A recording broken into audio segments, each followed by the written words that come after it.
y en un departamento de filosofía más vale precisarlo. El vocablo ontología es un neologismo del siglo XVII y se aplicó, como es sabido, al estudio del ser en cuanto ser. Tradicionalmente se trata de una rama de la metafísica, tal como ésta se entiende desde el legado de Aristóteles, aunque la palabra, recordémoslo, nunca es utilizada por el filósofo, sino que es acuñada con su excepción histórica por sus discípulos. Me refiero a la palabra metafísica, y matizada con el desarrollo de la escolástica y el pensamiento cristiano medieval. Tenemos, por lo tanto, que ni el concepto de metafísica, ni el concepto de ontología lo usaban Platón ni Aristóteles. Eso no deja de ser interesante. Si nos atenemos al término griego, ontología es la investigación de lo que está siendo.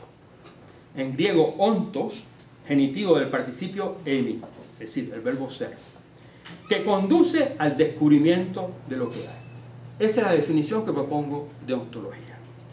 La investigación de lo que está siendo, que conduce al descubrimiento de lo que hay. En español tenemos la virtud del ser y el estar. Y ahí lo aprovecho. Estar siendo. Eso los franceses no lo tienen, ¿ves? Por una vez. Y por lo tanto de las condiciones reales de la existencia. Demos un paso más y digamos que la ontología sería entonces la investigación de dichas condiciones reales de la existencia y de lo condicionado por ellas. Así como del instantáneo surgir, cesar y resurgir de los mundos, es decir, del flujo incontenible e inabordable del devenir. Es así como lo que está siendo solo es concebible en virtud de la potencia investigadora del lenguaje, sea en su dimensión poética, filosófica o científica. Ahora bien, puesto que la función poética es la función primordial del lenguaje, resulta entonces que no hay nada más poético que lo real. Es decir, que el hecho de que las cosas sean como son. Factum, fictum, fábula, esa es la trinidad que propongo. Escribe don Alberto Caeiro, el maestro y guía de Fernando Pessoa, el más grande poeta de Portugal. ¿Dónde está Rui? Por favor, Rui, ven. Por favor. Sí, por favor. Entre los dos, yo primero. Ok.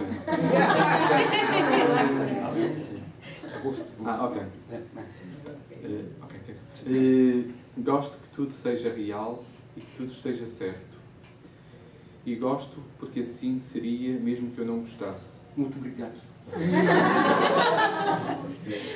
Me gusta que todo sea real y que todo sea cierto. Porque así mismo sería aunque no me gustase. Podríamos, a propósito, jugar otra trastada al gran Wittgenstein.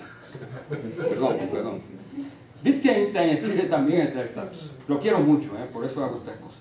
No estoy de acuerdo con Deleuze. Decía, no lo soportaba.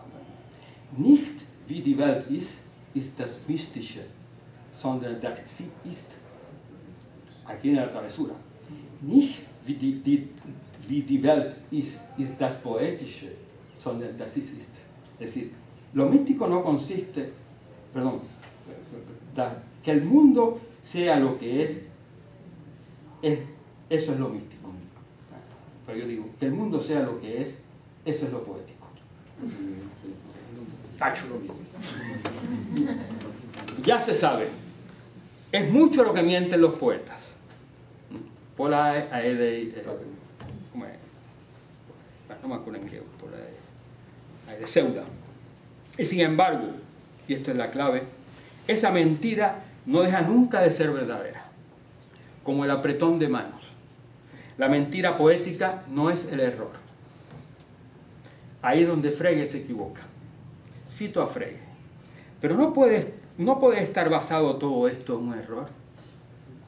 Pero no me puedo equivocar acaso en esto. Hay errores de esta especie. Y no caemos en esos errores, entonces nos apartamos de nuestro propósito y caemos en la poesía. Interesting. Cierra la cita. La mentira poética es la verdad acerca de la errancia sin fin de esta extraña condición humana nuestra. La palabra errancia no existe. Es un neologismo que voy a proponer a la Academia Española de la Lengua. para que una vez más me digan que no. Son varias las veces de que yo, bueno, ahora no se me importa. La mentira poética es la verdad acerca de la errancia sin fin de la condición humana. La fictum del poema es real. Y puesto que lo real no tiene otra ley que su propio acaecer, el cual es, en última instancia, indiscernible, le real es sans loi, dice Lacan, lo real es sin ley. Un poema se detiene allí donde toda palabra sobra o está de más, ya que no diría nada, salvo decir, no haría otra cosa, salvo desdecir el silencio que la habita y con ello sofocar el destello de la imagen, el fulgor de su contradicción y la transferencia de fuerza que viene con la metáfora. Cada poema es un entresijo metafórico, cuya irdumbre nace de la escritura, de la palabra en su bordadura, siempre en los límites de un desbordamiento. Y lo mucho de mi decir, sumado al pequeño cristal en el trazo de tu silencio. Y Vallejo, quiero escribir, pero me sale espuma. Las imágenes poéticas son el brote o retoño por el que sí cristaliza el sentido. La significación es el momento álgido de la articulación de lo real, el índice por el que se perfila tanto el borde de lo ilimitado como el sentido de los límites, los confines de lo infinito. Dicho esto, nos nace una pregunta con cuya elaboración vamos cerrando estas meditaciones. Esta es la pregunta, para finalizar. ¿Qué relación hay entre la poesía, la metáfora y la temporalidad? Es decir, lo que significa ser tiempo. Precisemos los términos. Por ser tiempo entendemos el devenir, en griego gignomé. En griego antiguo gignomé significa nacer, surgir, acaecer, ocurrir, acontecer. De esta manera, ser tiempo, ser guión tiempo, implica lo que está siendo momento a momento, ya que cada momento es el momento del devenir.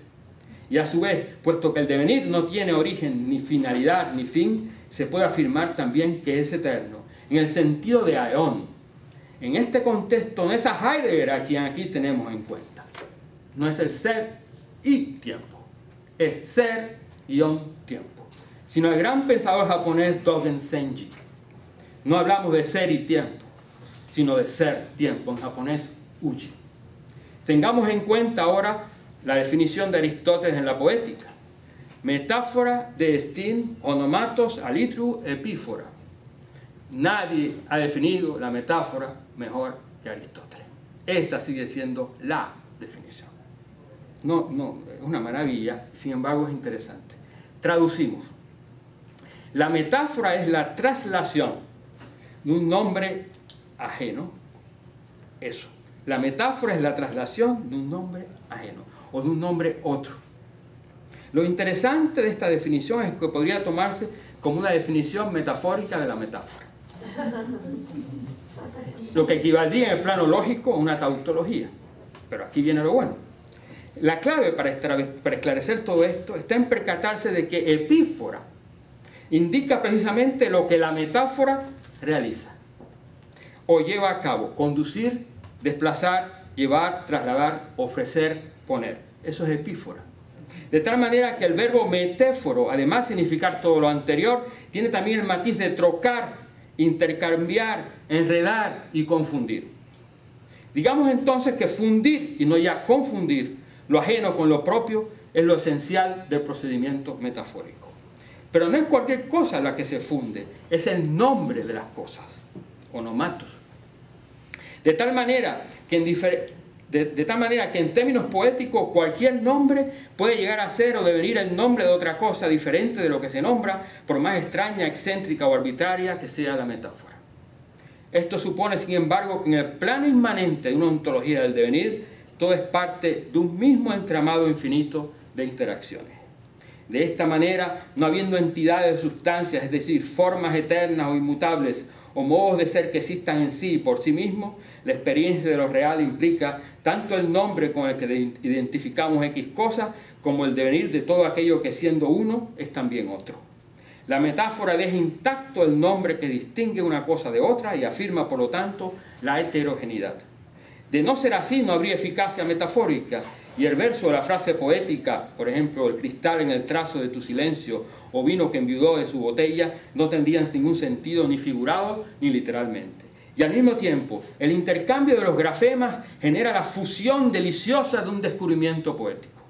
Lo que no ocurre en la realidad, entre comillas, ocurre en el poema gracias a la poesía, la realización de lo imposible.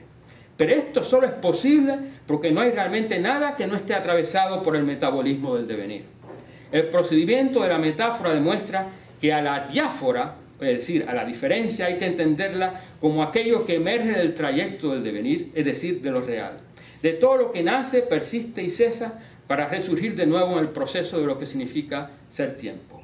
Hemos pasado así de la poética a la retórica, de la retórica a la lógica y de la lógica a un planteamiento ontológico fundamental, a no confundir con el supuesto de una ontología fundamental. En efecto, el prodigio de la metáfora, su milagro, es la realización de lo imposible en términos de lo que se percibe como realidad. La unificación del devenir, es decir, la experiencia de que en última instancia todo es uno. Si se escucha no a mi voz, sino a la del Logos, es sabio convenir que todo es uno, dice el fragmento de K50 de Heráclito. He ahí entonces la diáfora, la indiferencia de lo real. Indiferencia quiere decir aquí indistinción, lo que no es discernible, en la que se recoge y por la que se aflora la diferencia en ella misma, para usar la expresión de Gilles Deleuze. Se entiende así que el desplazamiento metonímico llega a ser en efecto infinito, no solo por ser inagotable, sino sobre todo porque no hay un fin ni otro principio regulador que no sea la propia efervescencia, exuberancia y sobrecogimiento de lo que llega a ser.